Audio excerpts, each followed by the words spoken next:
So what do you guys do if there's a rocket siren? We have our corridors. We don't have windows. Actually, the delivery room is in the middle. We are in a safe zone. If there is a siren, we stay with our patients until it's over. There are bomb shelters. The emergency is a bomb shelter, and also the nursery in the ICU, they're also a bomb shelter. It's a very smart idea to build the hospital that way. When you're giving birth, I'm assuming standing up is not an option. It can be challenging, yeah, a few minutes after birth. For most people, giving birth in the middle of a war doesn't exactly sound appealing.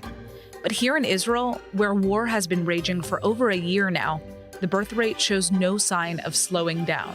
We have in our delivery room 15 rooms. Right now, 13 of them are occupied, almost totally full, which is a good day because usually we are full all the time. We had really many births. Right now, about 30% more than we had in October last year. Today I'm at Ichilov Hospital in Tel Aviv. Now at 8 months pregnant, I wanted to get a first-hand look at how the healthcare system and the country as a whole is dealing with the issue of having children.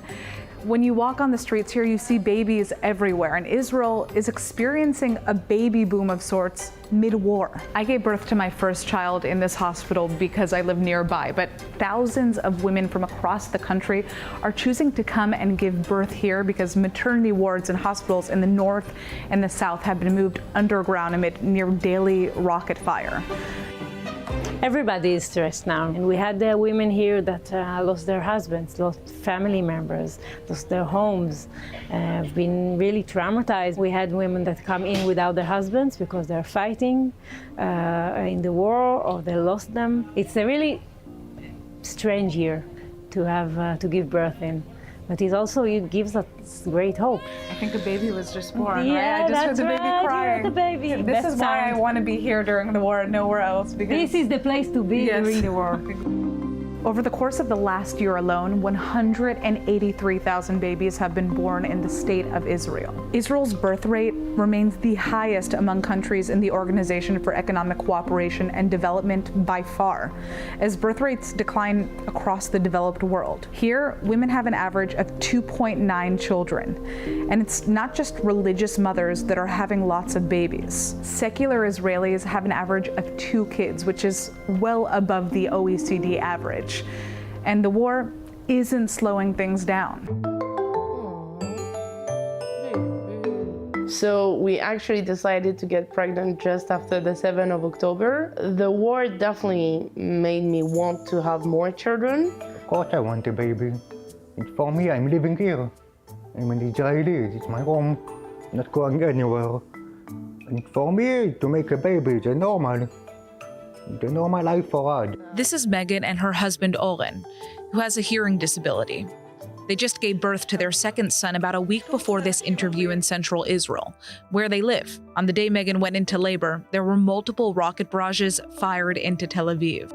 He was born at 1:30 in the morning. Because my husband isn't here, I asked to the nurse to bring me a broomstick to make sure I can actually wake him up so he can bring me the baby when he will be ready to get his first feed. It was not the nurse who woke us up, it was the bomb siren, and we all went to the bomb shelter. There were barely no room for us. We could actually see the baby boom with our own eyes.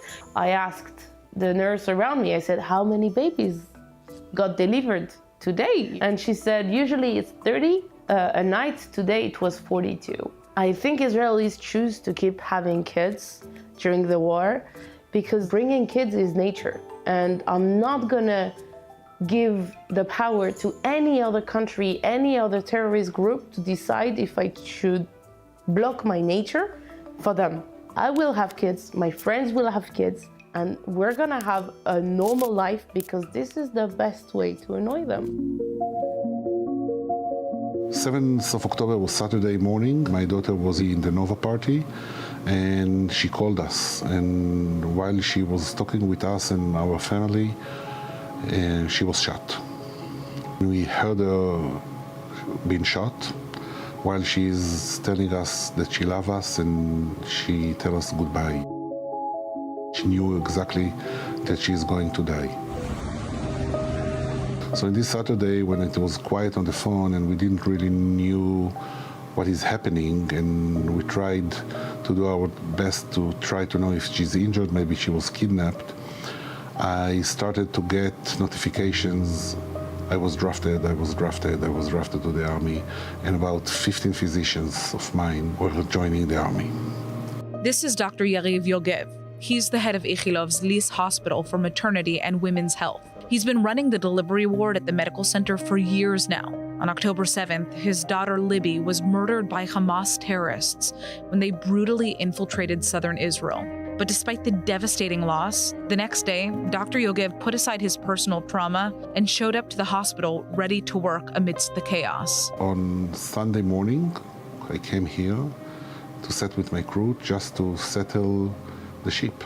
During the Shiva, I opened a special clinic for women, and Lis Hospital adopted 2 communities from the kibbutzes that were transmitted from the south. Women came with no documentation of pregnancy, nothing. They left their home with literally with their clothes on. That's what they took from the home. You lost your daughter, and at the same time you're helping women bring new children into the world. I mean, for people it's almost impossible to reconcile and understand how you can continue. Libby is everywhere. Libby is in my heart. Libby is in the pictures that surrounding me in my office. Libby is in the morning, in the evening, and it's very difficult, but you have to cope with that.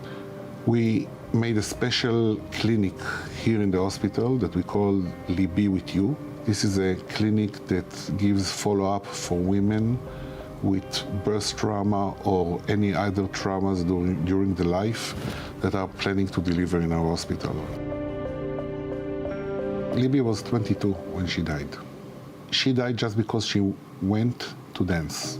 She had so many plans for her life, but I remember that I had a small dream for myself that one day I'd be part of her delivery. When you're really making a tremendous change for people and happiness, you remember that I have 3 daughters, but one of them I will never be involved in her delivery. And this is really sad. Yeah. In one point in the media, it was published that about 1,170 something people died. And after a few days, one of my residents came to me and told me, "Boss, I have to tell you something.